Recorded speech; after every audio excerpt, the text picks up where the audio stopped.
नमस्कार दोस्तों, आप देख रहे हैं सेफ शॉपिंग जोन और आज का जो टॉपिक है हमारा वो कूलर है। गर्मियां आने वाली हैं और आप कूलर खरीदने के बारे में सोच रहे हैं तो ये वीडियो आपके लिए बहुत महत्वपूर्ण है क्योंकि इस वीडियो के माध्यम से आपको ये समझ में आएगा कि आपके हिसाब से कौन सा कूलर आपका सही रहेगा।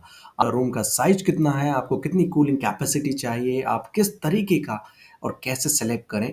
तो ये तमाम तरह की जानकारी इस वीडियो में है, आप हमारे साथ अंत तक बने रहें।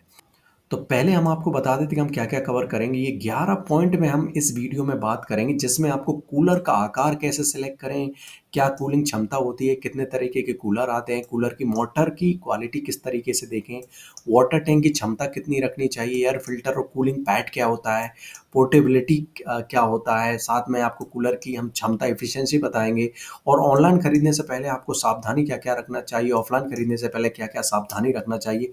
ये तमाम तरह की जानकारी हम आपको इस वीडियो में देने वाले हैं और सेफ शॉपिंग जोन में आपको अंत में एक ऐसे बेस्ट रेटेड कूलर की लिस्ट भी बताएगा जिनको आप खरीद सकते हैं अपने हिसाब से। तो पहले हम बात कर लेते हैं कूलर का आकार, साइज। दोस्तों सबसे पहले आप ये देख लें कि आपके कमरे का आकार क्या है। जितना छोटा कमरा होगा उतना कम लीटर का आपको कूलर चाहिए।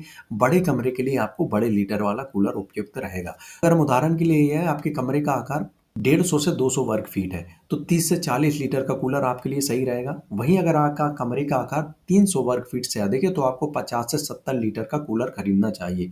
तो ये तो कूलर का आकार या साइज हो गया जो आपको कमरे के हिसाब से सिलेक्ट करना होगा। अब बात कर लेते हैं टाइप। 3 तरीके के आते हैं दोस्तों इवेपोरेटिव कूलर्स। कूलर हवा में नमी को बढ़ाकर कूलिंग करते हैं और जैसे कि राजस्थान जैसे इलाके हैं वहाँ पर ये कूलर बहुत फ़ायदेमंद हो सकते हैं। इसके अलावा कुछ बड़े कूलर होते हैं जो बड़े आकार में होते हैं, जिन्हें ऑफ़िस हुआ, गोदाम हुआ या बड़े कमरे उनमें आप इंडस्ट्रियल कूलर भी ले सकते हैं। इसके अलावा एक जगह से दूसरी जगह ले जाने के लिए पोर्टेबल कूलर भी होते हैं, जैसे एक रूम से दूसरे रूम में अगर आप ले जाना चाहते हैं कूलर को, तो ये भी आप सिलेक्ट कर सकते हैं। बात कर लेते हो दोस्तों कूलिंग क्षमता जो कि क्यूबिक पर मिनट में हिसाब से नापी जाती है। अगर आपका रूम का साइज़ 100 से 150 वर्ग फीट है तो आप 1000 से 1500 सीएफएम आप ले सकते हैं कूलर। इसके अलावा अगर 150 से 200 है तो 2000 से 2500 सीएफएम का ले सकते हैं। 200 से 300 वर्ग फीट है तो आप 3000 से 4000 सीएफएम का आपके लिए सही रहेगा। तो ये कूलिंग क्षमता हो गई। बात कर लेते कूलर की मोटर और पंखे की क्वालिटी। दोस्तों अगर पंखा आपका कम शोर करता है तो ये आपके लिए अच्छा रहेगा। इसके अलावा अगर अच्छी क्वालिटी का है तो लंबे समय तक भी काम करता है। वहीं अगर बात करें दोस्तों कि मोटर की जो पावर होती है वो पंखे का आकार अधिक कूलिंग के लिए बहुत महत्वपूर्ण है। जैसे 150 से 200 वॉट का अगर आप कूलर की क्षमता वाला अगर लेते हैं तो उसको आपको चेक ज़रूर करना चाहिए क्योंकि ये आपको बताता है कि आपका कूलर कितने समय तक अच्छे से काम करता रहेगा। अब बात कर लेते थे दोस्तों कि वाटर टैंक की कैपेसिटी क्या होती है। तो छोटे कूलरों को जो हमने आपको बताया अगर आप छोटे कमरे के लिए ले रहे हैं तो 20 से 30 लीटर होती है। वहीं बड़े कूलरों में 50 से 70 लीटर तक की हो सकती है। तो एक बड़ा पानी का अगर टैंक आप कूलर में ले रहे हैं तो बहुत काफ़ी समय तक आपको दोबारा पानी डालने की ज़रूरत नहीं पड़ेगी। इसलिए वाटर टैंक कैपेसिटी आपको इस हिसाब से लेना होगा कि रात भर में वो वाटर ख़त्म ना हो। अब बात कर लेते हैं एयर फिल्टर और कूलिंग पैड। कूलिंग पैड कई तरीके के आते हैं दोस्तों, जैसे वुड शैपिंग हो गया, स्पंज हो गया, हनीकॉम्ब हो गया। हनीकॉम्ब सबसे अच्छे माने जाते हैं क्योंकि ये ज़्यादा पानी सोखते हैं और हवा को ठंडा करने में भी बहुत अच्छे से इफ़ेक्टिव होते हैं। तो आपको सिलेक्ट इस तरीके से करना है, लेकिन हनी पैड अगर आप लेते हैं तो हनीकॉम्ब पैड के थोड़े महँगे आते हैं और इसके अलावा आपको एयर फिल्टर भी देखना होगा कि एयर फिल्टर अच्छे से आपका क्लीन होना चाहिए। बात कर लेते हैं पोर्टेबिलिटी। जैसे अगर आप एक जगह से दूसरी जगह में कूलर को शिफ्ट कर रहे हैं तो आपको ये पोर्टेबिलिटी ले सकते हैं जिसमें 4 नीचे पहिए होते हैं। उन पहियों की सहायता से आप एक जगह से दूसरी जगह ले जा सकते हैं। बात कर लेते हैं वातावरण के अनुकूल मतलब एनवायरमेंटल फ्रेंडली। बहुत सारे ऐसे कूलर हैं जो केमिकल छोड़ते हैं, तो आप इस तरीके के कूलर ना लें जिससे आपके घर में भी केमिकल युक्त हो जाएगी हवा। तो आप पूरे तरीके से एनवायरमेंटल फ्रेंडली ही कूलर लें। अब बात कर लेते हैं एनर्जी एफिशिएंसी। दोस्तों अगर एनर्जी एफिशिएंसी की बात करें तो बहुत सारे कूलर में बीईई लिखा रहता है। ये बीईई जो लिखा रहता है ये बहुत महत्वपूर्ण है क्योंकि ये बीईई रेटिंग जो रहती है 1 से 5 स्टार की रेटिंग रहती है। जितना ज़्यादा स्टार रहेगा उतना कम बिजली की खपत करता है जिससे आपका बिल भी काफ़ी कम आएगा और उतना अच्छा काम करता है। तो ये कूलर की जो एफिशिएंसी है वो ज़रूर देखें। जितना ज़्यादा रेटिंग का लेंगे उतना अच्छा आपके लिए कम बिजली का बिल आएगा। अब बात कर लें फीचर और फंक्शन। कुछ अलग अगर आप फीचर लेना चाहते हैं जैसे स्पीड सेटिंग, अगर आप कुछ कम स्पीड में चलाना चाहते हैं तो वो ऑटो भी हो सकती है या फिर आप उसको एडजस्टेबल भी कर सकते हैं।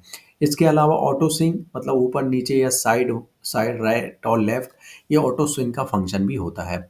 आपका कंट्रोल टाइप मतलब जो पुश बटन रहता है उसमें नॉब है या फिर बटन है या रिमोट है, रिमोट के फंक्शन वाले भी कूलर आजकल आने लगे हैं। इसके अलावा आपको हाई विड्थ और माउंटिंग भी देखना होगा कि कितनी हाइट है, कितनी विड्थ है और आपके माउंटिंग कूलर की कैसी है। इसके अलावा बहुत सारे ऐसे ब्रांड है, सिम्फोनी है, बजाज है, क्रॉम्पटन है, कैनस्टार, ब्लू स्टार है, जो कि मार्केट में एक से बढ़कर एक कूलर दे रहे हैं और हर एक फीचर जो हमने अभी बताया वो हर एक फीचर में अच्छी क्वालिटी और सब कुछ मेंटेन कर रहे हैं।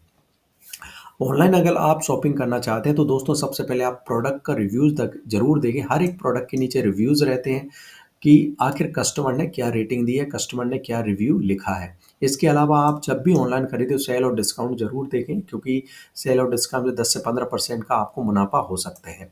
इसके अलावा आपको कस्टमर वेंडर का सिलेक्शन ज़रूर करना हो, कौन-सी कंपनी का लेना है और आप जब कूलर ले रहे हैं तो वारंटी और सर्विस ज़रूर देखें। तो ये ऑनलाइन शॉपिंग से पहले आपको ये ज़रूर ध्यान देना है। इसके अलावा ऑफ़लाइन की अगर बात करें तो हर एक मॉडल की आपको तुलना करें, ऑनलाइन से तुलना कर सकते हैं, उनकी डिज़ाइन देखें, कूलिंग क्षमता देखें, रेटिंग देखें। आप अगर ऑफ़लाइन ले रहे हैं तो डेमो चेक कर सकते हैं। इसके अलावा आपको डील और वारंटी पर भी ध्यान देना होगा। तमाम तरह की चीज़ें हैं जो आपके ऑफ़लाइन कूलर खरीदने में हेल्प करेंगी। तो दोस्तों बेस्ट रेटेड कूलर बहुत सारे हैं, ये 4 हमने आपको बताए हैं जो कि टॉप 4 हैं, जो कि अमेज़न पर बेचे जा रहे हैं। तो अगर आप ये बेस्ट रेटेड कूलर लेना चाहते हो तो मैंने डिस्क्रिप्शन में लिंक दी है, वहाँ पर आप जाएँगे तो आपको ये सभी कूलर्स की लिंक मिल जाएगी, जहाँ से आप ये अच्छे कूलर खरीद सकते हैं।